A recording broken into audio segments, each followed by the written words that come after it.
Vamos lá, meus irmãos. Vamos lá, minhas irmãs. Continuando aqui nosso último bloco do nosso quarto dia de aula de introdução ao Antigo Testamento 1. Nosso último bloco. Então, falamos há pouco sobre o cenário histórico do livro de Gênesis, cenário religioso, e agora vamos falar sobre os objetivos do livro. Vocês notaram, irmãos, que conhecer o pano de fundo geográfico, cultural, aquela sociedade é fundamental para a gente entender um pouco os dilemas e as complexidades. E agora vamos para os objetivos do livro de Gênesis. Pode ler para nós, Pastor Johnny? Vamos lá. Objetivo de Gênesis. A. Objetivo histórico. Transmitir uma narrativa fiel ao leitor acerca das origens da criação feita por Deus, a queda do homem relacionada ao pecado, a corrupção, o julgamento e a introdução do reino de Deus e dos meios de redenção na terra. Então, esse é o objetivo histórico. Sempre ser fiel ao leitor acerca dessa criação de Deus, de como Deus criou tudo, de como surgiu o pecado, a corrupção e o reino de Deus e a vontade de Deus nesse processo de redimi-los. Alguém já disse que a história da revelação é a história de um Deus que ama a sua criação e que vai atrás da sua criação, que corre atrás dela. Não como um menosprezo ao quem corre, mas como um desejo de quem ama e vai à busca do seu objeto amado. Então, essa síntese, né, de um Deus que ama e vai atrás é a história da revelação. Então, o objetivo histórico é esse. Objetivo teológico. Pode ler, pastor. B. Objetivo teológico.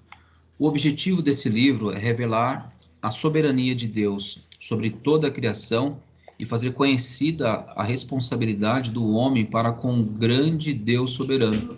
As nações baseadas na obediência geram graça e livramento da parte de Deus. Porém, se houver rebeldia no seu agir, isso trará julgamento divino. Então, aqui tem não só o objetivo histórico, de trazer uma narrativa fiel, mas também tem o sentido teológico, que é revelar essa soberania, essa atuação, e também mostrar que esse homem não foi criado sem responsabilidades. Ele tem uma responsabilidade para com o seu Criador, que ao mesmo tempo é soberano, mas ao mesmo tempo também presenteia ao homem com essa certa liberdade. E quando eu falo certa liberdade, é porque a gente sabe que a soberania de Deus abraça todos nós, e a nossa responsabilidade está debaixo da soberania de Deus, e nunca o contrário, né? Nota? Neste livro está, a priori, né, a causa primária da criação, ou seja, Deus. Sua existência é vista como fundação incontestável de toda a verdade, sem a necessidade de apresentação de provas. Uma das coisas que eu aprendi certa ocasião, conversando com um advogado, nós falávamos e discorríamos sobre várias questões, e ele dizia assim, no momento que ele conversava comigo, ele falava assim, quem muito se justifica é porque deve. E Deus, na sua revelação, ele não se explica, ele só fala. No sentido de, ele narra fatos. Ele não fica se explicando. Ele revela a sua vontade. Porque ele quer se fazer conhecido. Mas Deus não fica se explicando. Porque um dia eu estava lá na eternidade, aí pensei, né? Deus, ele é como se ele literalmente, na sua maneira de se manifestar, ele dissesse, eu não preciso me explicar. Você pode crer em mim e me obedecer se você quiser, mas eu não me explico a você. Pode ver, irmãos, olha que interessante. Quando nós estamos tentando defender Deus, é até uma incoerência, sabia? Deus nunca pediu para ser defendido. Já notaram? Ele não diz assim, meu servo, me defenda, defenda a minha causa. né? Talvez você ache estranho o que eu estou falando, mas você vai concordar comigo. Quando nós defendemos Deus, não é pela pessoa de Deus, mas é pela mente da pessoa que ouve e que não crê em Deus. A gente tenta convencer a pessoa de que Deus, o eterno, é bom. A defesa que fazemos de Deus não é para defendermos Deus, é para tentar trazer luz à pessoa de que vale a pena seguir a esse Deus eterno. Chegou mais um filhão. Boa noite, filhotes.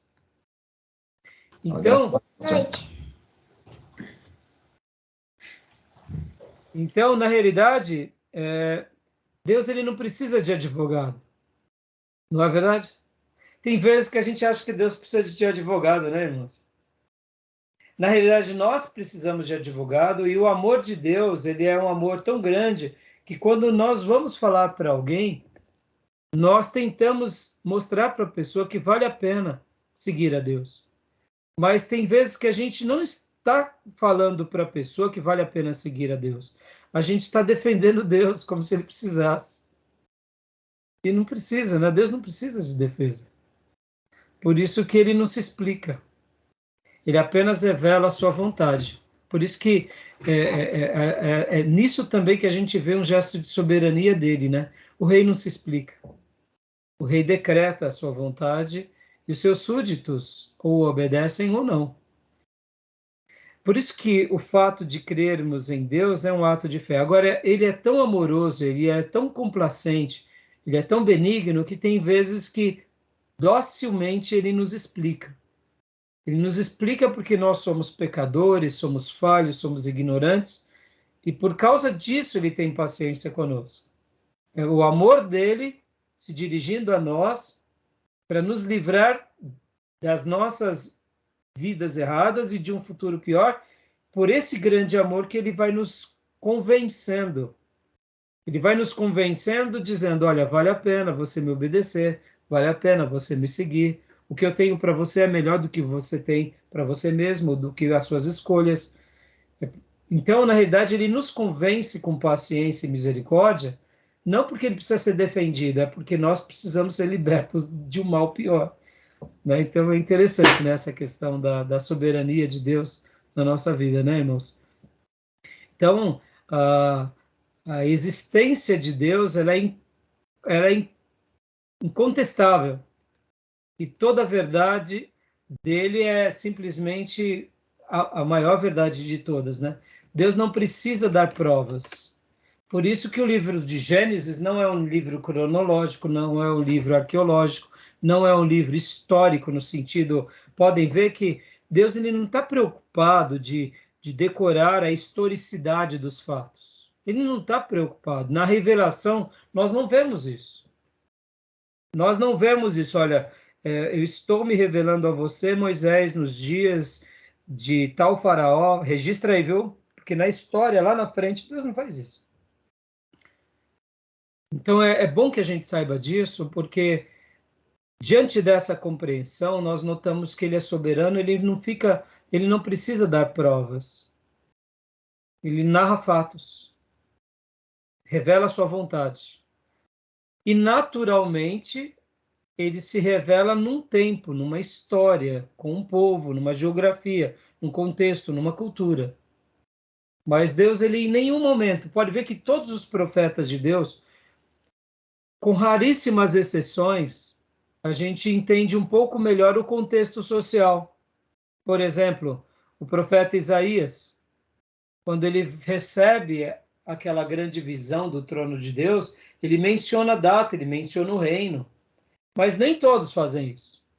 Abraão mesmo, Deus fala com Abraão, e a gente não sabe direito como que foi tudo isso. Eu vou pregar uma outra mensagem sobre Salomão, e no texto que eu estou estudando, de 1 Reis, diz assim, a palavra do Senhor veio a Salomão. Só fala isso. Como foi? De que forma? Salomão acreditou tanto que ele viu essa palavra sendo cumprida na vida dele e nos seus. Mas a gente vê isso com a maioria dos profetas. Pode ver que o profeta Elias era Elias de Tisbe. Que mais? Quem era o pai de Elias? Quem era a mãe? Qual era a cidade? Elias, ele aparece do nada. E é meio enigmático Elias, né? Porque ele aparece no meio do nada. Ora, Elias de Tisbe, em Gileade, disse a Acabe. É assim que começa a vida de Elias. Capítulo 17 de 1 Reis. Mas não tem uma explicação? Não tem que dar provas? Não. Ele era um profeta. Interessante, né, irmãos? Então, guardem isso, né? É importante porque isso aqui destaca a fé e não destaca a razão humana, tá bom? Tudo bem até aí, irmãos? Alguma dúvida? Tudo bem. Então, Gil, cenário religioso, já vemos. Vamos lá, Gil, cenário religioso de novo. A gente tinha visto há pouco o cenário religioso. Vamos voltar aqui também para outras informações a respeito do cenário religioso. Ok. Espera aí, eu acho que é o mesmo texto. Não. Espera aí. Eu puxei errado, desculpa. Não. Acho que é outro mesmo, professor. É outro. Pode Isso. ir. No Gênesis, havia um relacionamento pessoal do povo para com Deus. Antes do dilúvio, a nação era monoteísta. Acho que essa parte já lemos, né? Sim, mas ele está outra repetindo parte. de novo, né? Mas é Ou outra seja, parte, mas está repetindo. ok. Ou seja, adoravam ao Deus único. O castigo do dilúvio acontece por conta da rebelião e a insolência do povo em virar as costas para Deus. A idolatria expandiu-se de forma desproporcional, tanto na Caldeia quanto no Egito. Eram idólatras. O pecado da idolatria entrou nos lares e contribuiu com a destruição de muitas famílias. O dilúvio quase exterminou a raça humana. Praticamente, né? Mostrando esse distanciamento da raça. Continua, por gentileza. A aliança que Deus fez com Abraão, de torná-lo uma nação, serviu como fonte de bênção para as nações, e nele, Abraão, o plano de redenção estava sendo executado. Ou seja, né? Deus praticamente destrói quase todas as pessoas. Há ainda uma lâmpada acesa com Noé e a sua família. E agora essa lâmpada, ela novamente torna a expandir a sua luz com Abraão para todas as demais nações que depois também se desviaram. Ou seja, a história se repete, né, irmãos? A história se repete. Como nós precisamos de Deus e como nós precisamos de prestar atenção nesses grandes homens do passado, porque senão a gente pode cometer os mesmos erros e deslizes, né? Indo atrás de coisas em que não agradam a Deus. Essa é a história, né, da Bíblia, essa é a história do Gênesis. Então, o livro dos grandes julgamentos. Consegue ler, irmã Cleusa? Tá ruim para a irmã ler. Ai, peraí, pastor. Vou voltar aqui. Se tiver ruim, não tem problema. Tá bom. Se eu cometer alguma gafe aí, me ajuda. Tá. A maldição... Não, o livro dos grandes julgamentos. A maldição como um resultado da queda do homem. O dilúvio. É o segundo, o dilúvio. Terceiro, a confusão de línguas. Babel. Quarto, a destruição de Sodoma e Gomorra.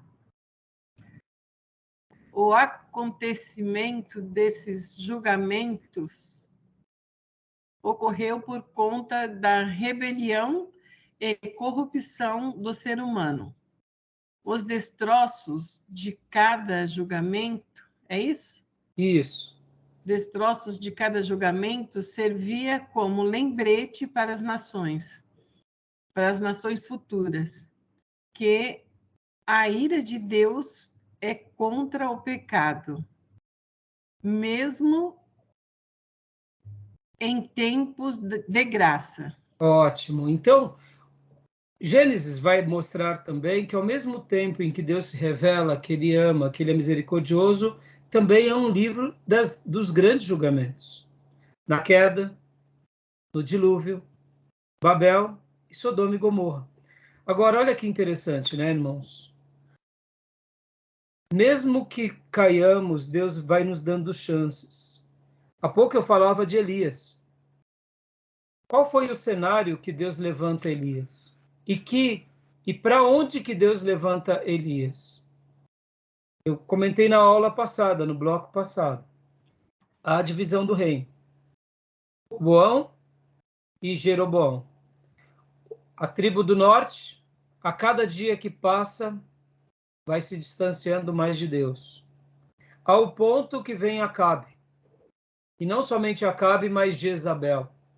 Você tem que lembrar que Acabe era o rei, mas a rainha que dominava era Jezabel, uma seguidora de Baal. E nos dias de Acabe, Jericó é reconstruído. E é nesse contexto que acaba a 1 Reis 16, e aí Deus levanta o profeta Elias e levanta a escola dos profetas como uma luz. Para onde, irmãos? Agora eu te pergunto, Elias foi profeta na tribo do norte ou na tribo do sul?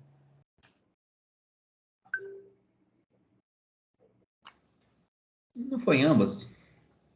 Mas quando a gente nota assim, um destaque, a atuação dele mais forte foi aonde? Creio que no norte. No norte. Olha, pastor, mas o norte estava desviado, sim. Mas é nessa hora que Deus levanta os seus profetas para dar a última chance. Pode ver, na história dos julgamentos, a maldição da queda do homem, Deus dá chance para Adão e para Eva. Deus dá chance para a geração antediluviana, levanta o profeta Noé. Deus dá chance na confusão das línguas, na Torre de Babel. E Deus dá chance novamente nos dias de Abraão.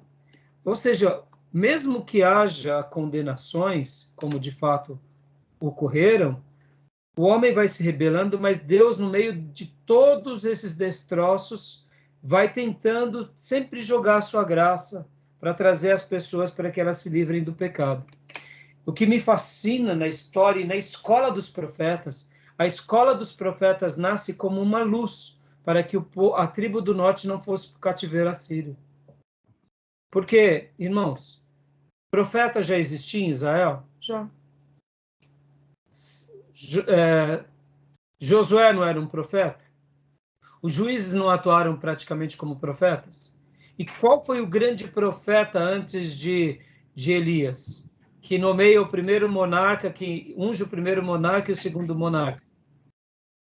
Você apaga aquela luz de fora. Samuel já não era um profeta, então não tinha profetas. Quando nós lemos 1 Reis até o capítulo 16, vocês vão ver que tem profetas de Judá, tem profetas de Siló, Siloíta.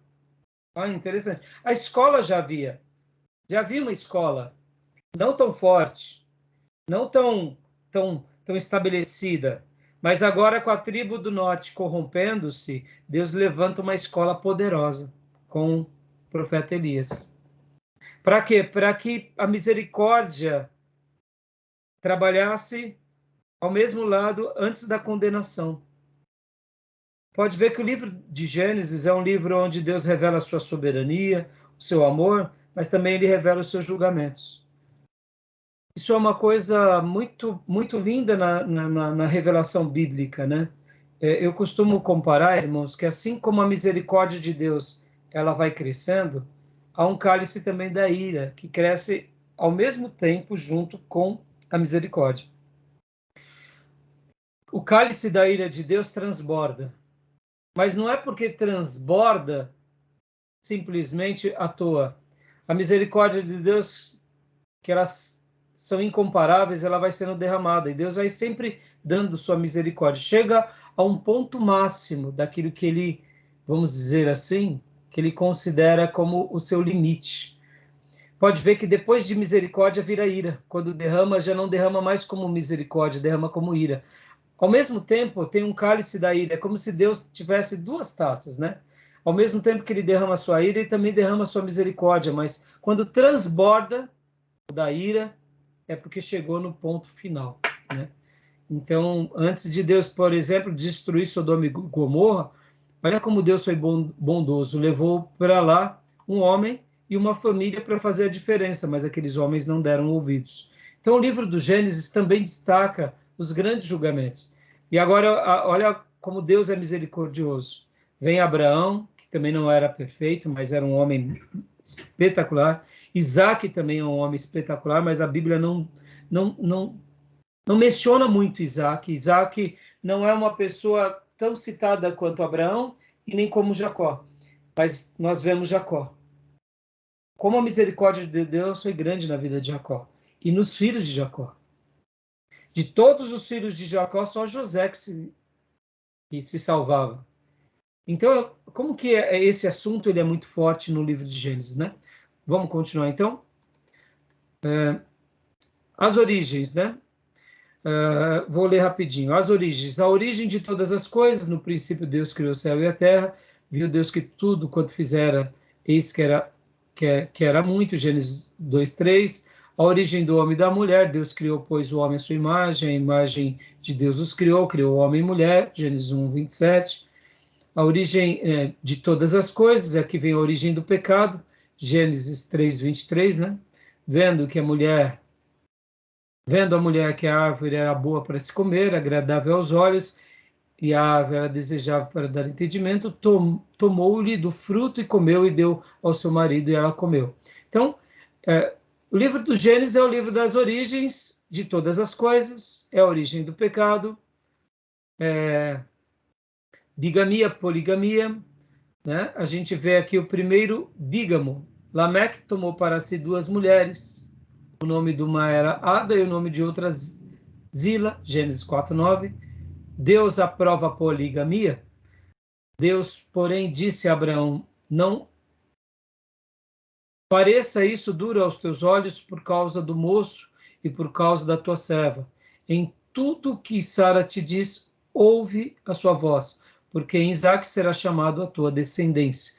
Aqui o professor Fabiano quis trazer só uma discussão sobre a poligamia, né?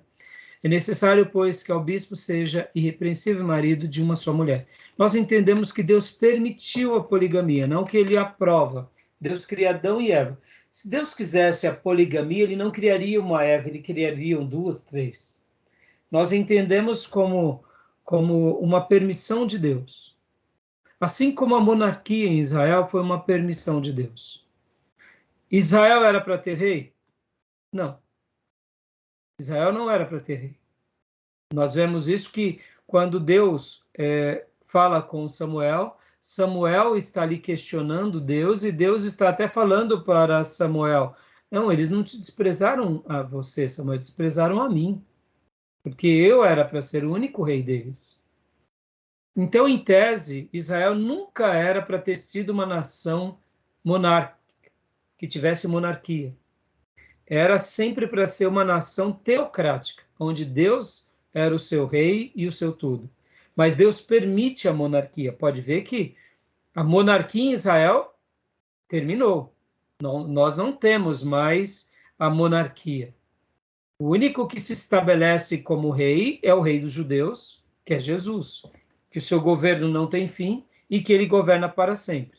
Mas partindo do pressuposto que Jesus é Deus, então não teria nenhum problema, porque de fato ele nasceu para ser rei. Jesus era para ser o único rei de Israel. Com Jesus, finda-se a monarquia, porque sobre ele está o governo de todas as coisas e todos os governos da terra. Ele é o rei dos reis e é o senhor dos senhores. Mas Israel não era para ter monarquia. Assim como Israel não era para ter poligamia. Tá bom, meus irmãos? Tudo bem? Eu sei que isso Deus ele acaba permitindo, mas nós entendemos que é a permissão de Deus diante de um processo em que o seu povo vive, mas não era o que Deus desejava. Tudo bem até aí? Alguma dúvida? Tranquilo? Eu sei que esses assuntos acabam sendo um pouco polêmicos, irmãos. Por exemplo, irmãos, vamos pensar assim, o sistema escravocrata, Deus criou o sistema escravocrata? Não. Ter escravos era uma permissão de Deus? Era um desejo de Deus? Não. O sistema escravocrata, Deus permitiu com que eles existissem em função da vida das pessoas. Então, Deus permite. Mas pode ver que até mesmo os tratos em que o Novo Testamento e alguns textos do Velho Testamento demonstram da maneira em que Deus age com o seu povo com relação à questão da escravidão, pode ver que até nisso Deus mostra a sua graça. Vocês se lembram que no Velho Testamento, quando chegava a um ponto em que um escravo ele estava livre do seu senhor, ele tinha essa alforria, lembra disso? E que aquele escravo que desejava continuar com aquele senhor, ele fazia um voto, uma aliança. Lembra qual que era o voto e a aliança? Furar a orelha na porta da casa, né? Mas ele furava a orelha por livre e espontânea vontade. Ou seja, ele declarava, não, eu quero continuar com você. Ó, a graça ali. Quebrando o sistema escravocrata.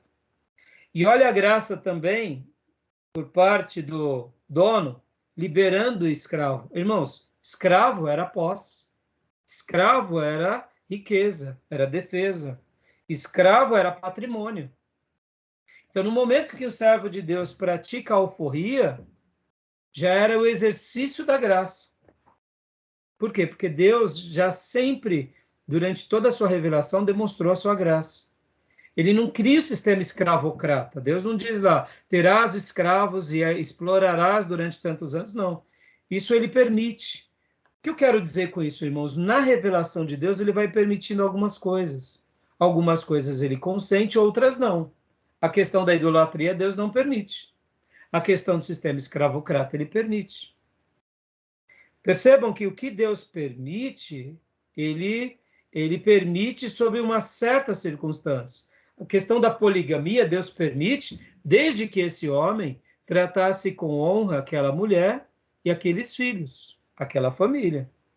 Não era para fazer daquela mulher um objeto do seu prazer e para que ele a maltratasse ou maltratasse os filhos. Olha que interessante. Quando Deus permite algo, ele permite sobre essas situações, sobre essas circunstâncias. Ele permite de acordo com isso. Agora, se aquele homem cometesse qualquer ato errado com a esposa ou com os filhos, era um pecado que ele estava cometendo a Deus também. E precisava ser punido por isso. Então, então entendam que quando Deus permite alguma coisa, ele também não permite com que a pessoa seja irresponsável ou autossuficiente. Deus permitiu a monarquia, mas ele deu critérios para esse monarca. Quais eram os critérios? Obedecer à profecia. Não obedeceu à profecia, vai pagar um alto preço. Salomão é o exemplo disso. Salomão recebe sabedoria, ouve a voz de Deus, constrói o templo, é riquíssimo e se envereda para aquilo que Deus não permitiu, que é a idolatria. Deus o pune e Deus, inclusive, separa o reino. Olha como é forte. Mas, pastor, porque tem coisas que Deus permite, mas tem outras coisas que ele não permite. E aquelas que ele permite, ele coloca sobre o juízo da palavra. Isso é muito interessante. Para mostrar sempre o quê? Que nós dependemos de Deus e dos valores de Deus. Então, no Velho Testamento, quando Deus aprova, ele aprova sob certas circunstâncias. Já no Novo Testamento, não temos isso. E aqui, deixa eu ver aqui quantos slides faltam, irmão, só para eu pedir aqui, deixa eu só dar uma olhada. Isso para eu recapitular. Então, vamos parar aqui. A gente vai correr bastante com relação a esses slides, irmãos, porque agora a gente está aqui no...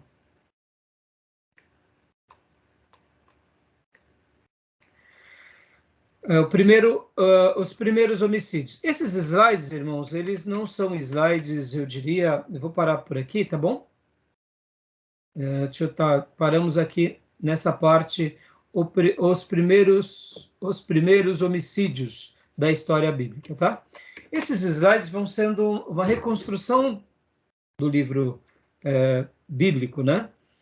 Agora, é claro, nossos livros textos... Por que eu estou fazendo questão de dar os slides como uma síntese? Porque nos nossos livros textos tem todas essas informações e muitas outras. Se nós ficássemos lendo aqui o livro texto, a aula ficaria muito pesada.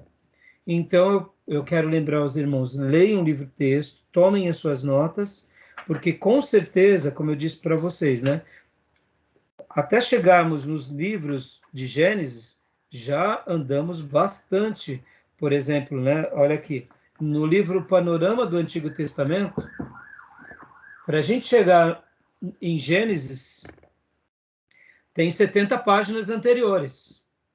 Ou seja, são muitas informações. E aqui também, por exemplo, se nós fôssemos reproduzir nos nossos slides tudo isso, ficaria, eu diria, muita informação nos slides. Então, a gente vai trazendo essa síntese para facilitar e para que os irmãos também tenham esse material de slide como uma utilidade, até mesmo em escola bíblica, é uma coisa mais, sabe, vocês vão dar uma síntese, já está pronto o slide. Agora, é claro, se vocês quiserem enriquecê-lo mais, aí eu sugiro vocês irem para o texto dos livros e fazerem toda essa composição, tá bom? Por exemplo, aqui, ó, no nosso livro do Hill e do Alton, o esboço de Gênesis começa a criação, do capítulo 1, versículo 1, ao capítulo 2, versículo 3. Segunda parte, antes dos patriarcas, a necessidade de um povo da aliança. Aí vem aqui, por exemplo, algumas divisões, né? Depois, terceiro, os patriarcas na Palestina, a instituição do povo da aliança, que começa no capítulo 11, versículo 27 ao capítulo 25. E aí segue com Terá, Ismael, Isaac, Esaú e também até Esaú, e depois vem os patriarcas no Egito. E aí vai dando essas divisões. Então, assim, aqui, no caso, irmãos, no nosso livro, você vai ver assim muita informação boa, rica, e quero que vocês tirem as dúvidas, vão estar lendo. Essa matéria, ela vai ser mais fácil de compreendermos, de nos aprofundarmos por meio de todas as leituras, tá bom? É uma matéria como história eclesiástica, que a leitura vai ser determinante. Porque são muitas informações, né, irmãos?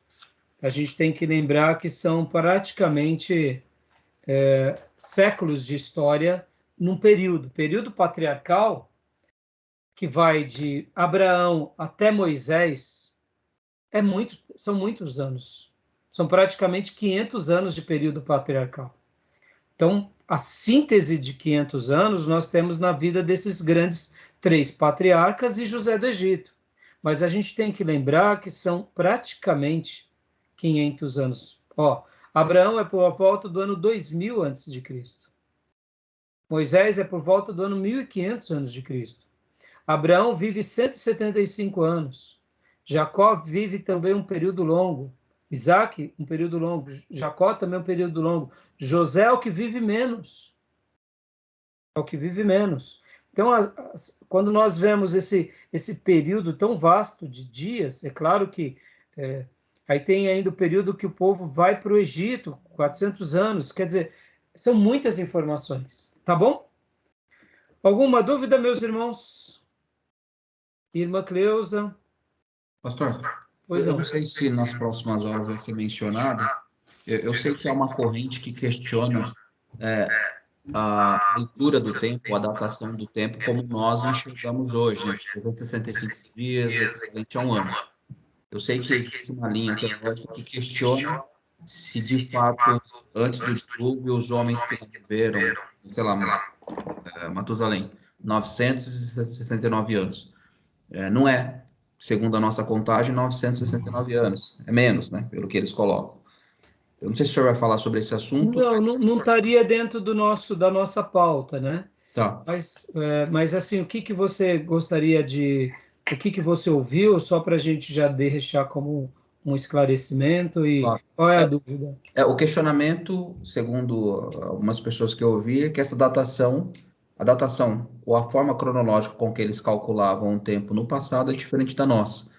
E aí, obviamente, de novo, né, o questionamento de que a Bíblia, em algum momento, se equivocou em passar essa informação. A pergunta é, o senhor acredita que a datação ali colocada realmente tem a ver com a datação que a gente considera hoje?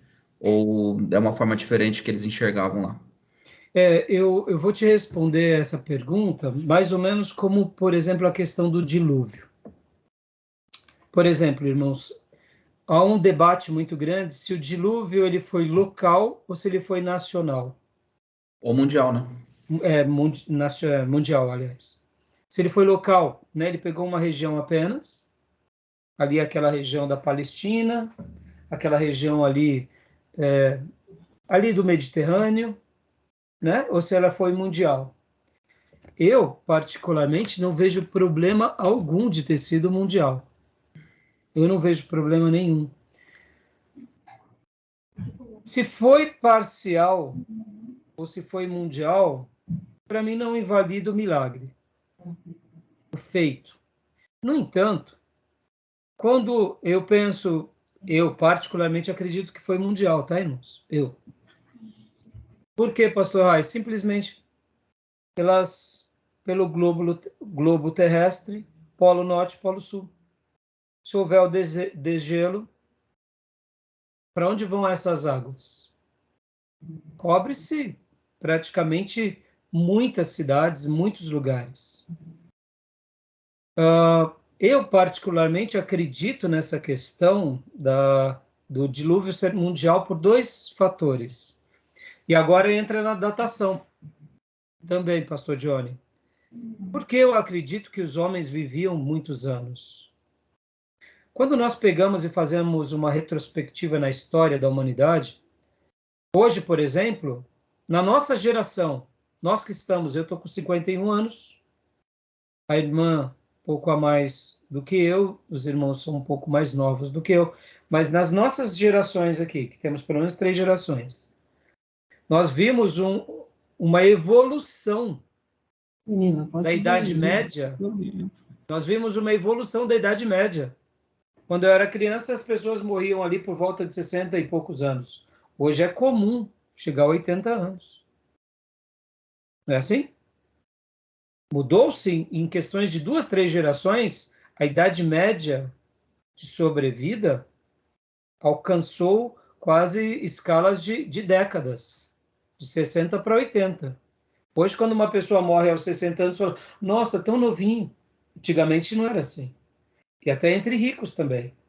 Não é uma questão nem de riqueza. E na Idade Média, qual que era os anos que se vivia na Idade Média? 30 e poucos anos. Você fala, pastor, só isso. Não chegava muito mais do que 40 por causa das pragas, das doenças. Raramente alguém vivia mais de 40, 50 anos. Isso até na corte. E antes da Idade Média, e nos dias de Jesus, se vivia mais. Olha que interessante. Olha o ciclo, né? Os anos de vida. E quando a gente pega a história mundial, tem ciclos. Hoje, temos vamos dizer assim, vivemos mais. Na Idade Média, por causa de certos momentos da história, falta de higiene, de ignorância, vivia-se menos. Antigamente, nos dias bíblicos. Então, quando a gente vai fazendo uma retrospectiva na história, essa questão, por exemplo, da vida, né? Não era tão comum uma pessoa chegar aos 90 anos, era comum. Ou melhor, digo isso na história bíblica. 90, 100 anos era comum. Não era, talvez, tão comum entre os soldados. Mas pode ver que Josué e Caleb, aos 85 anos, estão guerreando como molecotes, conquistando suas cidades. Então, por que eu estou falando tudo isso, irmãos? Eu estou falando tudo isso porque quando pegávamos uma civilização como era a civilização dos egípcios, e Israel foi beneficiado pelos egípcios, a cultura, a educação faz com que a nossa vida melhore em todos os sentidos. Quando Israel vai para o Egito, eles aprendem com o Egito. Eles dão valor mais à educação, à cultura, à família. Então, alguns valores bons do Egito foram para os judeus. Pode ver que Moisés começa o seu projeto de ser, vamos dizer assim, de ser despertado para Deus com 40 anos. Ou melhor, 40 anos ele tem aquele problema, quer ser o libertador, dá para ver que ali é o Moisés na força do seu braço. Aos 80 anos tem experiência na sarça. E aí ele passa os últimos 40 anos libertando seu povo. Mas e Arão? Arão também já era idoso, não era um molecote. Então, eu particularmente, pastor Johnny, voltando agora aqui para o povo antigo, os patriarcas, e para a geração antes do dilúvio, o que eu acredito? Quando a Bíblia vai mencionar que as torrentes foram abertas e as torneiras ou as correntes dos céus foram abertas, o que eu acredito?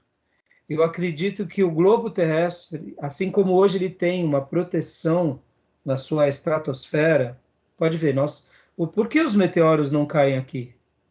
Não caem porque há uma proteção, há uma blindagem natural que Deus criou. Eu acredito nisso, irmãos. Irmãos, é tão simples para mim.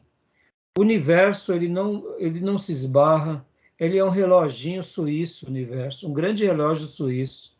Perfeito, é claro, né? Pode ver, a nossa galáxia é perfeita. A gente sabe que um cometa vai passar, o cometa Halley vai passar tal dia, em tal horário, em tal ano, vai se alinhar, é tudo perfeito. Então, o que eu acredito? Que dentro dessa perfeição, quando Deus cria o planeta Terra e põe ali o homem para ser ali a sua revelação máxima, havia também essa película que envolvia a Terra. Por isso que a Terra, o planeta não chovia. Havia uma temperatura praticamente estável. O que nos adoece hoje? Não é a oscilação da temperatura? Está frio, está calor, está chovendo, está vento. A variação das estações? Imagina o planeta como um grande bolsão, protegido por uma película de água. Era como se fosse um aquário aqui, né?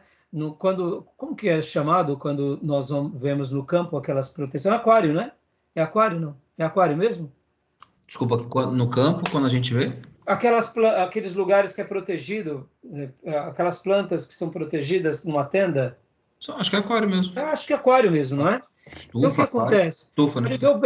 O que nos gera uma proteção de um aquário, o clima, a temperatura, aquela planta ela desenvolve, ela é protegida. Por isso que não se havia necessidade de comer carne. Só se comia, pode ver que o advento do alimento de carne é depois do dilúvio, não é antes do dilúvio. Antes do dilúvio, dava para ver que os seres humanos não precisavam de consumir. Então, pastor, eu, particularmente, essa questão de datação, né? Eu sei que nem tudo é preciso, nem tudo é tão exato, mas, assim, eu acredito que é isso mesmo, que a Bíblia registra, que a história registra, algumas coisas nas suas complexidades, porque temos coisas geológicas, sim, aí é complicado, não temos como datar certas coisas. Mas eu não vejo nenhum problema do homem, antes do dilúvio, viver 800 anos, 900 anos. Nenhum problema. Por quê? Porque eu acredito nessa situação, que Deus abre as torneiras de cima, as de baixo, os rios, e aí alaga tudo, o planeta alaga. Quem sabe foi nesse período que a Terra, inclusive, se mexeu, não duvido. Pode ver que o globo terrestre, vocês já devem ter ouvido a ideia do Pangeia, que era uma só Terra, e ela se abre. Não sei se vocês sabem, irmãos, um dos vulcões mais antigos do planeta está no Brasil. Está na Amazônia, sabiam disso? Não sabia. Pois é, depois pesquisem. Todo mundo vai falar o seguinte, que no Brasil não tem vulcão. Não tem vulcão. Só que é um vulcão adormecido há milhares, centenas de milhares. No meio do Amazonas tem uma montanha, e depois dessa montanha você vai ver uma grande, literalmente um vulcão. Por que durante séculos não se descobriram isso? Primeiro, por causa de questões de pesquisa, e segundo lugar, porque já fazem milhares de anos que está adormecido. Por estar adormecido, o que acontece? Há uma floresta toda cobrindo. Mas quando você vai pesquisar, vocês vão ver que o Brasil tem um dos vulcões mais antigos do mundo. Dizem que em Ribeirão Preto também tem um, né? Então, não é só um, são mais do que um. Agora estão adormecidos. Aí eu falo, pastor Johnny, existem muito mais coisas que a gente nem imagina. Né? Por exemplo, quando falam, né, tem esses mistérios todos do ouro, do Amazonas, irmãos, eu não duvido de nada disso. Né? O nosso país é riquíssimo. Deixa eu só fazer uma última observação aqui. Por que há uma preocupação tão grande de ONGs no Amazonas e não no Nordeste brasileiro? Se há uma pobreza, temos que cuidar dos índios, E por que não cuidar do sertão nordestino há séculos? É porque as riquezas naturais estão aonde? Onde estão os índios. No dia que descobrirem riquezas naturais no meio dos nordestinos, aí você vai ver, vai ter um monte de ONG querendo cuidar dos nordestinos. Aí eu pergunto, é ONG querendo cuidar dos nordestinos? Não, é querendo extrair as nossas riquezas. Os poderosos, os ricos, sempre vão tomar proveito disso. Isso é a história mundial, irmãos. Eles escondem informações. Agora, isso não é teoria da conspiração. Isso basta a gente ser um pouco inteligente, né? Porque tem um monte de pessoas precisando de ajuda no Nordeste, não tem uma ONG. Agora, tem um monte de gringo europeu querendo criar ONG nos nossos lugares mais ricos. Pode ver que no Amazonas nós temos 2 rios. Um rio superior e um rio inferior. Sabia disso? Dizem que a quantidade de água nas nuvens é maior do que a quantidade de águas na Terra. Interessante, né? Quando os estudiosos... Por isso que chove muito. Segundo os estudiosos, na hora que você vai estudar essa quantidade de água que fica condensada por causa da floresta, é imenso. Ô, pastor. Pois não, filho. Dizem que no céu, né? Que nem nas leituras em hebraico, né, nos estudos de hebraico, eles falam, né? O céu, né? É Shamaim, e a terra, Maim. Shamaim é lá águas. Existe águas lá? Então, irmã, é um mistério. Eu acredito que sim, porque a água é um dos mistérios mais lindos de Deus. Podem ver? Que é o mar primordial? Então, a água é uma coisa das mais misteriosas. Pode ver, ó, no princípio criou Deus os céus e a terra era sem forma e vazia, trevas cobriam a face do abismo, e o Espírito de Deus se movia sobre a face das águas. Possivelmente no universo tenham muitas águas. Estado de gelo, que um dia a gente vai entender melhor essas coisas. A água tem a ver com essa questão assim como a terra. Pode ver que nós somos praticamente águas. Nosso corpo é praticamente água. E outra curiosidade é quando a mulher está gerando, né? O bebê está lá dentro da água. Tem coisas que a gente não imagina, irmã. Então, tem mistérios maiores do que a gente imagina. Agora, pastor Johnny, só para a gente voltar ao tema, né? Eu acredito sim nessa datação próxima a isso. Para mim, isso não é nenhum problema. E a outra questão é o calendário gregoriano, né? Por exemplo, irmãos, quando nós pegamos a questão do calendário gregoriano, vocês vão ver muito isso nos livros teológicos. Que Jesus não nasce no ano 0, ele nasce no ano... 4 depois de Cristo, eu acho. Né? 4 depois dele. Me perguntaram na igreja, pastor, tem uma coisa errada aqui. Eu falei, não, é isso aí. É por causa do calendário gregoriano. Por isso que na antiguidade os calendários eram lunar, não se erravam tanto. Então essa ideia, quando o Papa Gregório foi remontar essa questão do calendário, notou-se que por isso que entra o dia 29 de fevereiro. Porque o dia 29 de fevereiro acontece a cada 4 anos, né? Você soma um dia a cada 4 anos, durante 100 anos, durante 500 anos, durante 1000 anos, e quando você vai remontar a história dos calendários, aí você nota que dá quase 4 anos a mais. Por isso que tem essa diferença. Mas fora disso, do calendário gregoriano, podem haver outras discussões, pastor e irmãos, sobre essa questão, mas para mim, isso é que nem, por exemplo, o poder de Deus na criação dos 7 dias. Eu acredito tanto, irmãos, que Deus criou tudo em 7 dias. Ele é poderoso, irmãos, ao universo. Hoje nós temos o telescópio James Webb, está lá fazendo pesquisas científicas, mapeando as galáxias. Existem muito mais mistérios que a gente não imagina, mas o universo... por que os cientistas que eram ateus agora se tornam mais crentes? Porque quando eles vão estudar o universo, e tudo isso, irmãos, está tão distante da gente, a gente não tem esse poder, essa atuação. A gente mal consegue